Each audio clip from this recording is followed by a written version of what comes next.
Last week, House Speaker Nancy Pelosi stunned everybody with her brain dead take on student loan cancellation. If you can recall, she told reporters, oh, the Biden administration, oh, no, they don't have the authority to cancel student loans. In fact, here she is.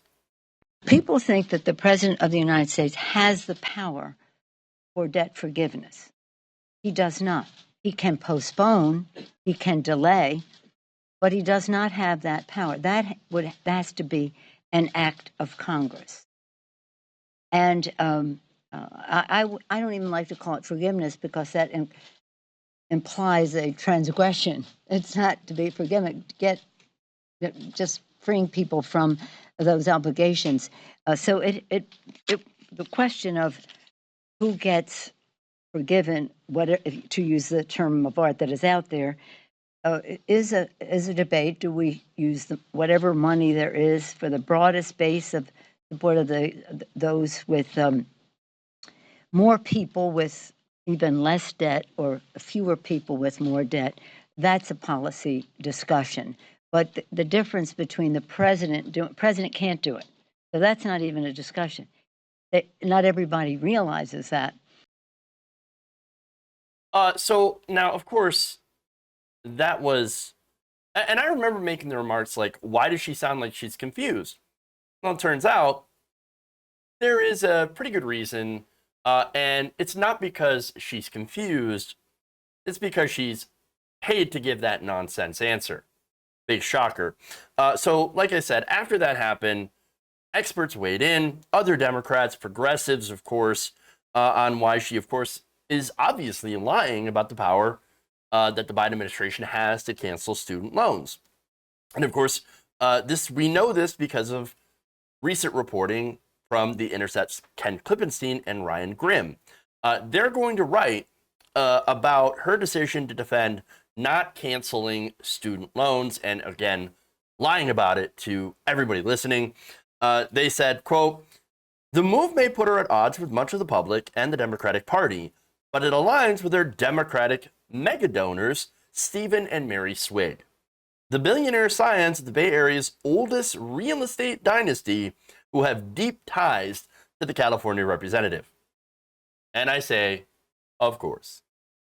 Stephen Swig has also served as a treasurer for Nancy Pelosi in her fundraising efforts. That's what she does. That's Nancy Pelosi's job. That's what she's good at. She's not a master legislator. What she does is that she's really, really good at getting money from billionaires.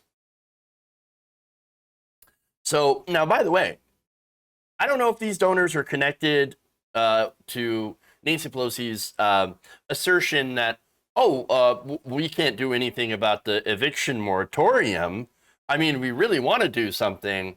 We wanted to do something, but we don't have the power. Biden doesn't have the power. And so you're going to have to send it to Congress. That's the same game that they're playing now. But interestingly enough, her point was destroyed by Cori Bush and progressives. The administration, the Biden administration, was again using the same excuse. Oh, we don't have the power to do that. The Biden administration doesn't have the power to extend the moratorium. Oh, no. So we're not even going to try. Well, they got embarrassed into doing it by Cori Bush. Because Cori Bush is awesome. But again, I say that and I bring that up because these donors are also real estate moguls, okay? And of course, much of the real estate sector was absolutely against extending the eviction moratorium because they're actually losing money. Interesting. Is there a connection? I don't know. Anyway, so now back to student loans, back to more information about the Swigs and their connection. Now, in November, after Biden's election, and amid increased pressure to cancel student loans, the Swigs quietly circulated a memo among key Capitol Hill figures, making the dubious case that debt cancellation at the executive level is illegal. The argument in the memo gets much of its weight by virtue of the wealthy couple who produced it. And as the Swigs are not just major funders of the progressive nonprofits, but also have significantly bankrolled Pelosi and her House Democratic caucus. The memo obtained by The Intercept was distributed to members of Congress by Freedom to Prosper, an organization founded by and for the Swigs. The couple has in the past directly lobbied Pelosi, according to two sources with knowledge of the meetings, in which the Swigs would suggest rhetoric or policy proposals that Pelosi would agree to adopt in some form. The source, like several others interviewed by the Intercept for the story, would only speak on a condition of anonymity, citing the Swigs' financial sway in so-called progressive circles. Interesting. By the way, it's also noted they have also contributed millions of dollars to the Democratic Party over the years, so they have major sway. But of course, no. If I go to corporate media, they're going to tell me, "Oh, money has absolutely no influence on Nancy Pelosi." What are you talking about? No, they were just speaking with her, because money is speech, right? Corruption? What corruption? There's no corruption here. And again, you're never going to see the story on corporate media because they'll get mad, right? How dare you? How dare you insinuate that Nancy Pelosi or any other Democratic politician who receives money from big corporations and billionaires could be corrupt? How dare you? How dare you besmirch the great Nancy Pelosi? There's more. The couple, for many years, given the maximum amount permitted in campaign contributions to Pelosi, and Stephen Swig has served, as I mentioned before, as treasurer for Pelosi's re-election campaigns since 2012. The Swigs also enjoyed extended family ties to the Pelosi's. Their niece worked for Pelosi from 2018 until March of this year, serving as a staff assistant, legislative correspondent, and policy advocate. Policy associate. The Swigs also, according to a report in Mother Jones, even own mugs with a photograph of Nancy Pelosi on them, which they said they had gotten from a nephew who worked for her. So they're pretty close, literally close. Now, the memo, getting back to that, was designated for interested parties and wasn't disseminated to the general public. It asserts that student loan debt cancellation via executive order is unlawful. No, the president cannot cancel student loan debt with a pen stroke, a boldface title reads. The memo continues, recently there has been a heightened fervor around Senators Warren and Schumer's proposal that President-elect Joe Biden could cancel student debt with a pen as opposed to legislation. Unfortunately, that cannot happen. Attorneys on Capitol Hill say the executive branch does not have the congressional authority to cancel student debt. That's what that says. What's the truth? Well, the truth is much different than what they're saying. Marshall Steinbaum, senior fellow of higher education finance at the Jane Family Institute and an economics professor at the University of Utah, told The Intercept via email, quote, "The executive absolutely has the power to cancel student debt, and there's no excuse for not exercising it. A generation or more students and workers have had their lives ruined by the failed experiment shifting the cost of higher ed onto individuals while corralling more and more students into the system. And as they point out, the idea of simply passing the executive order and letting the Supreme Court decide is hardly an abstraction. Biden just literally did that with the eviction moratorium. So they can do it. They choose not to do it. And understand, this is a game that's played. They'll say, oh, no, we can't do this unilaterally. We have to put it through Congress. Knowing that Congress is literally a dead end.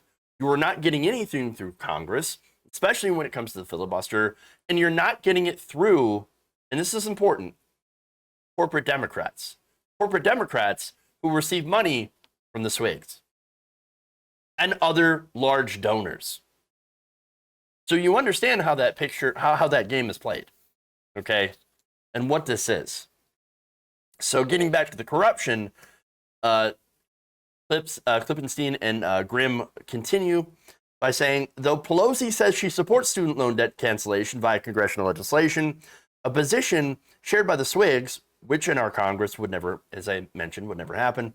Her statement last week represents a departure from her previous silence on the issue, in which, by the way, her statement used conservative framing, saying, oh, well, you wouldn't want to pay for somebody else's, right? No, we live in a society. That's kind of what we do. We pay for Medicare, so that everybody can get health care over the age of 65. And we pay for K through 12 schooling so that everybody has a basic education. K through 12 schooling is now no longer sufficient to be able to meet the challenges of our changing and growing economy. We have to have college that is guaranteed to be free for those who want to enter, and trade schools, of course, for those who choose not to go to college, so that they can have this advanced training to be able to get into the workforce without having that albatross around their neck of this gigantic amount of debt. But of course, Pelosi's statement came as a shock to many in Congress, with some wondering if perhaps she had misspoken. She did not, as one staffer told The Intercept. But student debt relief advocates are more cynical by saying, quote, the only reason she was for it legislatively was because Steve and Mary asked her to, said one prominent member of the student debt cancellation activist community with direct knowledge of discussions between Pelosi and the Swigs on the subject. A second source had confirmed that discussion. Political operatives familiar with the Swigs described an often well-meaning couple who have donated to worthy causes but are rendered almost comically out of touch by their extraordinary wealth. So again, we're not talking about the Koch brothers here. We're not talking about that sort of situation. We're talking about Democratic donors who think that they're on the right side. And, when it comes to things like social issues, they generally are on the right side. But when it comes to economic issues, well, then you might as well lump them in with the Koch brothers, because on economic issues, they're deeply conservative and are only concerned about not paying more taxes. Okay? And that's the thing. So now, going back to out of touch, there's an interesting anecdote in this article as well.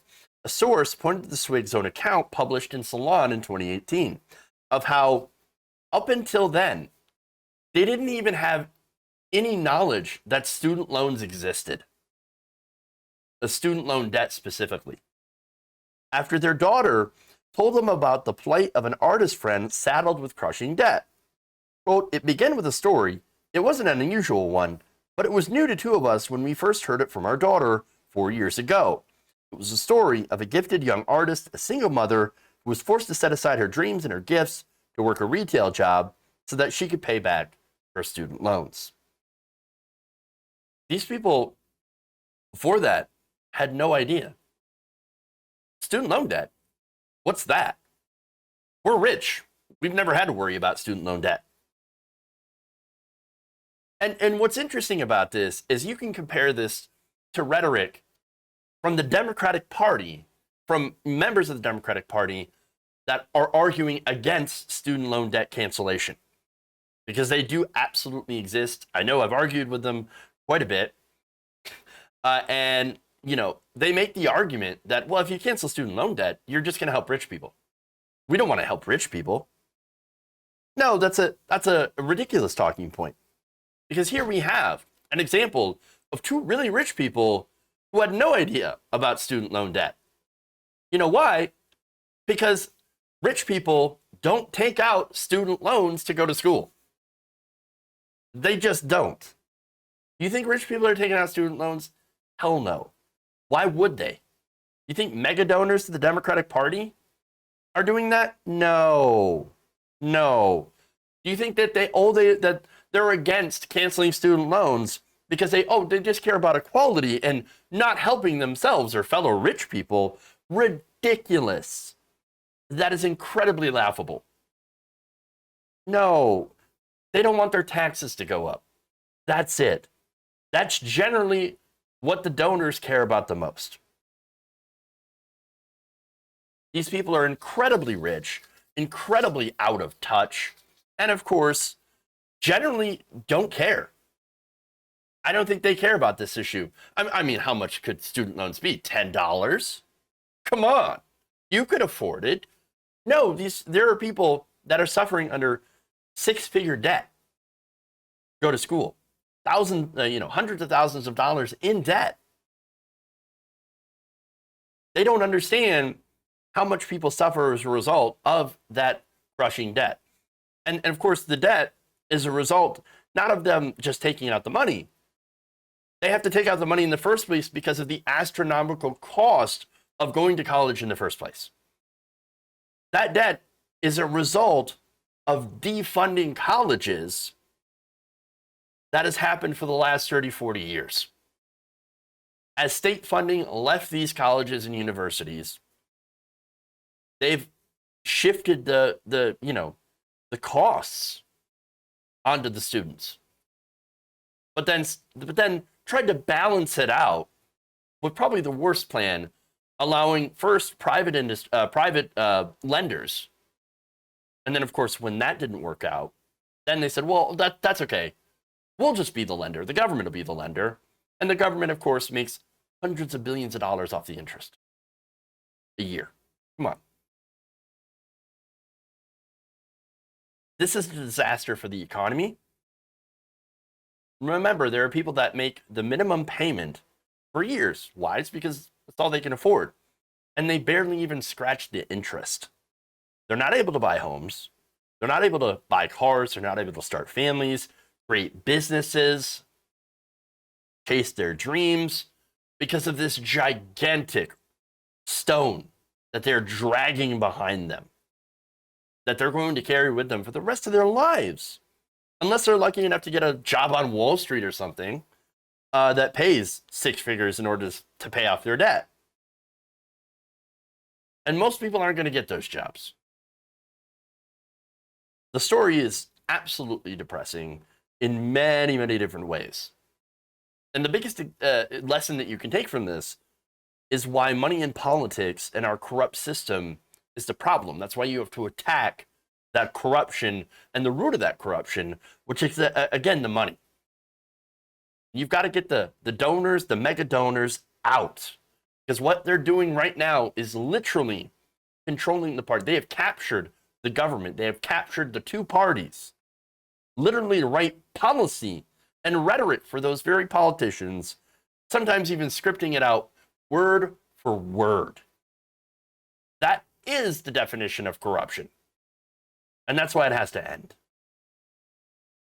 If you enjoyed this video, please give us a like and share with your friends. You can subscribe and help out the channel by becoming a patron. It's patreon.com/Jeff Waldorf, or you can become a channel member as well by hitting the join button below.